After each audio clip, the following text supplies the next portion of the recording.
are the New York Jets not who we thought that they were? And not in a good way. I mean, are they not who we thought they were in the bad way? Because let's just get into all this, right? Look, we're talking about a team that's 2-2 with losses to the 49ers and the Broncos. But as we've seen, right, the 49ers aren't playing it as the world beaters that we know that they can be. And that's kind of right. That's where we're at right now. And with the Broncos, I don't think I need to get into much. And yes, before anybody makes a comment about how bad the weather was, I'm fully aware of that.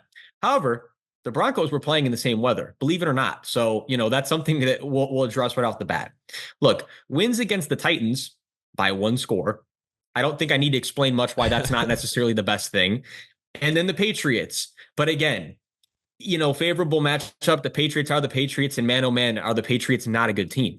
So we have a very bad sample size of wins and a slightly concerning bunch of losses as well. But let's get into the numbers here that I think are really what concern me and what should concern Jets fans. We're looking at 294.8 offensive yards per game, which is 23rd in the league. We are looking at 203.3 passing yards per game, which is 19th in the league. We're looking at 91.5 rushing yards per game, which is 27th in the league. And as we know nowadays, if you can't run the ball, good luck doing stuff on offense the way that these teams are playing these shells. We're looking at a 2.53 time to throw, 28th in the league. Now, again, you could look at this as a positive or a negative, but to me, this is not one where it's a positive case, right? Like, to me, this is wouldn't that be fourth quickest time to throw though? You mean? But that's the thing is, it's skewed to me, Hunter, because you can look at it like, oh, like he's getting the ball out quick. Or you could look at it in this case, is again, how I'm looking at it, I'm seeing tape, is it's like, well, Aaron Rodgers is forced to get the ball out quickly because the O-line's not playing good, and he's forced to get it out super quick, dink and dunk, and you're not having time to get your shots down the field. And that's how I'm seeing it. So again, it's very objective based on what we're seeing. And what we're seeing is that the O-line isn't playing very good ball, right? So I think that's my thing is it's all contingent on how it really looks on film. But anyways, so in this case, I think that's not a good thing. It's a bad thing. Like, to your point, though, it could go either way. 200, and again, so let's get to the good things because it's not all bad. Look, if we're talking about the good, at least the Jets defense is still humming, right? 256.5 yards per game allowed, which is tied second best in the league. 128 passing yards per game allowed, which is the lowest in the league. And then in the best way. So really first in the league, if you get what I'm saying. And then 128.5 rushing yards per game allowed, which is 13th highest in the league. Again, a little room for concern because we're in the upper half of things where teams are now running the ball, churning clock out, and that's kind of been the MO of winning football games this year, right? Is you got to be able to move it on the ground. But it's really not the end of the world because when you are holding teams to 128 passing yards per game, well, that's fully sustainable at that point. You're still playing rock solid defense, if not very elite defense, call it for what it is.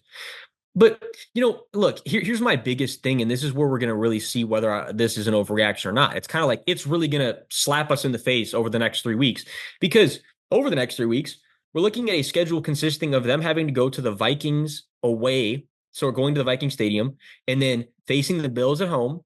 And then they're going to the Steelers away. So to me, that's very potentially 3 losses right in a row. And I know it's very likely not going to play out that way. But look, and here's my, right, the biggest thing to tie into the other biggest thing is call it for what it is. Do you have much faith in Robert Saleh at this point? As a matter of fact, No. Did you ever really have much faith in Robert Saleh? I don't really have faith in Robert Saleh. I think the issue is I think a lot of people assume he's a better coach than he is, probably because of the Kyle Shanahan tree.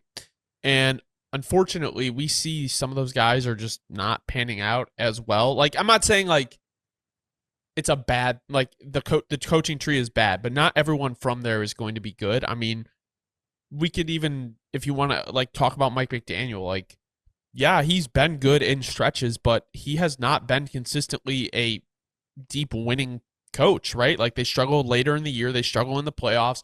They're not very good this year. I know Tua's hurt, but even their run game is their bread and butter. And you can argue that, yes, they don't have the quarterback, so teams are going to play the run, but they're like the second worst team in the league in terms of EPA per play running the ball.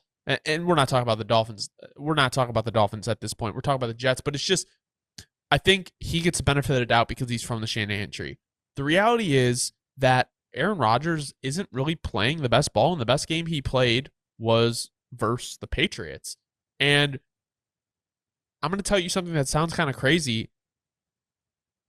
Daniel Jones has a better EPA per drop back than Aaron Rodgers, and if you want to look at their pass blocking and run blocking grades from their O line, and PFF isn't a the end all be all, but I mean, if you're going to look at the players on the offensive line for the Jets and the Giants, I would definitely take the Jets. So, Daniel Jones is performing better on an EPA basis with a worse offensive line. And I don't know if this is an issue with Aaron Rodgers. I'm more willing to bet it is an issue just with the coaching. Like, it really does seem like a Nathaniel Hackett issue. It does seem like a Robert Saleh issue. And I don't believe in this Jets team. I don't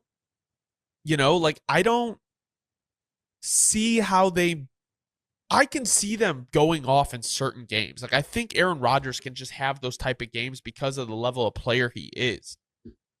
But I don't think that this Jets team is going to go very far this year. I mean, barring a Devontae Adams trade potentially, like even that, like I don't know if that pushes them over the edge. It just doesn't seem like the things are really clicking. And you could also argue that this is really Aaron Rodgers' first year with the team because he didn't play last year. And it could get started later on. And we know all it takes is for a team to get hot at the right time. So I do think that it is a little bit of an overreaction that they're not going to be good. But I also don't have that belief until they prove it, if that makes sense. Well, no. And look, 100%, you took the words out of my mouth with Nathaniel Hackett, and I was trying to pull it up here, but I realized I'm not going to read the whole thing to everybody. I'm just going to paraphrase it. Look, we'll talk about Garrett Wilson's comments on the Jets offense too. He said, look, I'm watching football on Sundays and I see teams with variations of what they're doing. I'm seeing them switching up personnel much more often. I'm seeing them come with fresh ideas every week. Well, meanwhile, us, the Jets in this case, are over here just running the same vanilla shit week in and week out. And yeah, he didn't say it that blunt and up forward. I wish more players would. I wish more people would be more blunt and straightforward about things because there's a difference.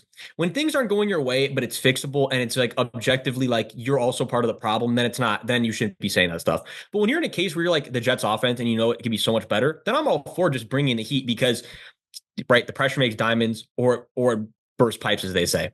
And I'd rather have one or the other happen than just be middling out, knowing you're middling out, right? So I appreciate Garrett Wilson having the balls to be able to come into reporters and say, look, the bottom line is, yeah, we're not just playing as good as we can.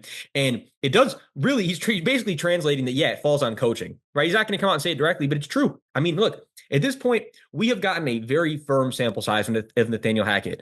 And we're saying to ourselves, well, for whatever reason, when it worked for the Packers back in 2019, 2020, whatever, right? All right, whatever, it worked. Aaron Rodgers, I don't know why. It worked. Well, he very clearly hasn't adjusted anything since those days. Teams have they have him figured out like a kindergarten book. I mean, it's called for what it is. Teams are defending the Jets much easier than we expected. Things do need to change.